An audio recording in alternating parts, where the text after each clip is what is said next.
നമസ്കാരം. രാഹുൽ ഗാന്ധിയുടെ മനസ്സിലുള്ള വനിതാ മുഖ്യമന്ത്രി ആര്? കഴിഞ്ഞ ആഴ്ച മലയാളികൾ പരസ്പരം ചോദിച്ചൊരു ചോദ്യമാണ്. എന്നാലും അത് ആരായിരിക്കും? യഥാർത്ഥത്തിൽ രാഹുൽ ഗാന്ധിയുടെ സ്വപ്നത്തിലെ വനിതാ മുഖ്യമന്ത്രി കേരളത്തിൽ വരേണ്ട സമയമായി.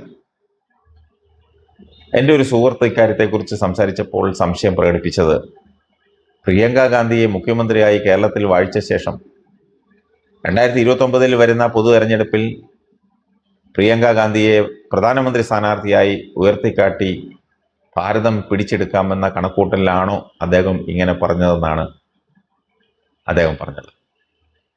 ഈ സംശയം കോൺഗ്രസിലെ ഒരു വിഭാഗം കണക്കൂട്ടിക്കൊണ്ടിരിക്കുന്നുണ്ട്. എന്നാൽ പത്മജ വേണുഗോപാലിന് മോഹഭംഗം വരുത്തുവാൻ വേണ്ടിയാണ് ഈ ഒരു പ്രസ്താവന രാഹുൽ ഗാന്ധി നടത്തിയതെന്ന് വ്യാഖ്യാനിക്കുന്നവരുമുണ്ട്.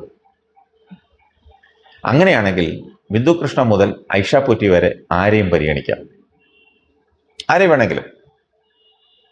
വി.ഡി. സതീശനും രമേശ് ചെന്നിത്തലയും ശശി തരൂരും കെ.സി. വേണുഗോപാലും എല്ലാം സാരി ഉടുത്ത് അഖിലേന്ത്യാ കോൺഗ്രസ് കമ്മിറ്റിയുടെ വാതിലിന് മുന്നിൽ ക്യൂ നിൽക്കുന്ന കാർട്ടൂൺ വരെ സമൂഹ മാധ്യമങ്ങളിൽ പുറത്തിറങ്ങി. എന്നിട്ടും രാഹുൽ ഗാന്ധിയുടെ യഥാർത്ഥ മനസ്സിലിരിപ്പ് കേരളത്തിലെ ഒരു കോൺഗ്രസ്സുകാരനും പിടികിട്ടിയില്ല എന്നുള്ളതാണ് സത്യം. മാവേലിക്കരയിലെ കോൺഗ്രസ് സ്ഥാനാർത്ഥി മുത്താര രാജന്റെ സമയം തെളിഞ്ഞുവെന്നാണ് തോന്നുന്നത്. അല്ലെങ്കിൽ പിന്നെ രാഹുൽ ഗാന്ധിക്ക് ഇങ്ങനെ ഒരു ആശയം തോന്നേണ്ട കാര്യമില്ലല്ലോ എന്നാണ് ഒരു മുതിർന്ന മാധ്യമപ്രവർത്തകൻ എന്നോട് പറഞ്ഞത്. രാഹുൽ ബ്രിഗേഡിൽ അംഗമായിട്ടുള്ള മുത്താര നല്ല പ്രകടനമാണ് ആ മണ്ഡലത്തിൽ കാഴ്ചവെച്ചിട്ടുള്ളത്. സഹപ്രവർത്തകർക്കാർക്ക് മുത്താരയെപ്പറ്റി എതിരഭിപ്രായവുമില്ല.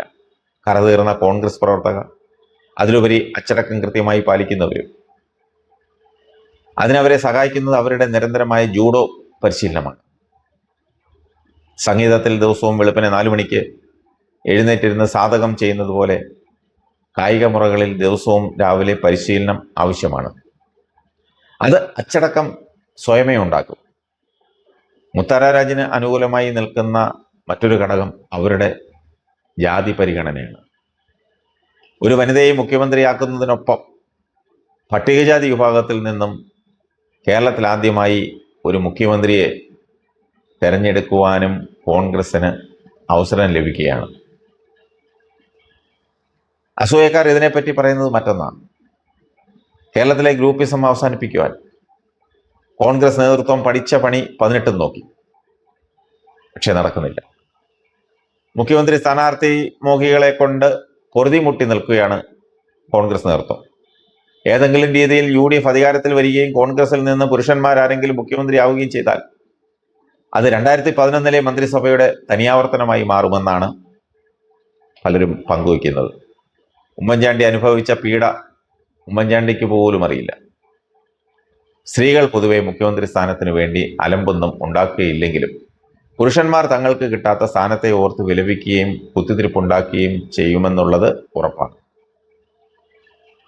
മുത്താര രാജാണെങ്കിൽ ഒതുക്കത്തിൽ പിടിച്ച് കൂമ്പിന് 2 ഇടി ഇടിച്ച് മർമ്മസ്ഥാനത്ത് ഒരു പട്ടാണിക്കുത്തും കൊടുത്ത് പ്രശ്നക്കാരെ മുഴുവൻ കൈകാര്യം ചെയ്തുകൊള്ളുമെന്ന് തമാശയ്ക്കാണെങ്കിലും രാഹുൽ ഗാന്ധി വിചാരിച്ചു കാണും. മുത്താര രാജന്റെ അടുത്ത് അഭ്യാസമെടുക്കാൻ ഇവന്മാരെല്ലാം ഒന്നും മടിക്കും. അതാണ് കോൺഗ്രസിന്റെ മുഖ്യമന്ത്രി സ്ഥാനത്തേക്കുള്ള ഇന്ദിരാ ഗ്യാരണ്ടി. അങ്ങനെ വേണേലും നമുക്ക് ചിന്തിക്കാം.